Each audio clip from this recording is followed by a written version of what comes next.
Hello students, welcome to my channel. If you are watching my channel first time, please subscribe. For your old question paper solutions, you have to type this question ID in YouTube search, you will find the answer. Now let's come to the question. The quality of sound is decided by. So అంటే మనకి ఇక్కడ ఏమి ఇచ్చాడంటే ఒక sound యొక్క క్వాలిటీని దేన్ని బట్టి డిసైడ్ చేస్తామన్నాడు.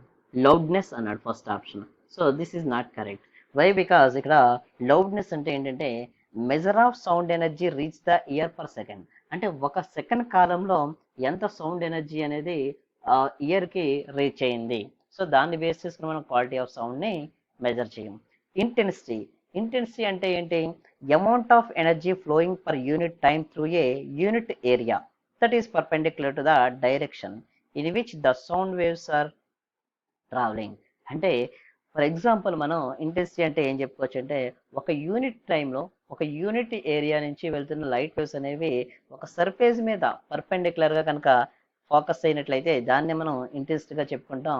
సో దాని మీద కూడా డిపెండ్ అయ్యి క్వాలిటీ ఆఫ్ సౌండ్ అనేది ఉండదు.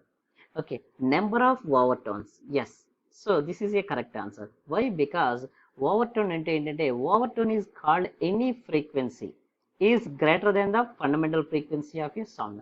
అంటే ఒక సౌండ్ యొక్క దాని యొక్క ఫండమెంటల్ ఫ్రీక్వెన్సీ ఏదైతే ఉందో దానికన్నా ఎక్కువగా ఉన్న ఫ్రీక్వెన్సీస్ ఏవైతే ఉన్నాయో వాటిని మనం ఓవర్టోన్స్గా చెప్పుకుంటాం. క్వాలిటీ ఆఫ్ సౌండ్ అనేది దాని మీద డిపెండ్ అయి ఉంటుంది. సో అదేవిధంగా ఫైనల్ మన ఫ్రీక్వెన్సీ అన్నాడు. ఫ్రీక్వెన్సీ కూడా కరెక్ట్గా ఆన్సర్ కాదని ఎందుకు చెప్తామంటే ఫ్రీక్వెన్సీ అంటే సింపుల్గా మనకి ఇక్కడ ఏంటంటే number of vibrations per second is called as a frequency. So దీని మీద కూడా డిపెండ్ అవ్వదు. Quality of sound is depends upon the only the number of overtones. Okay, thank you.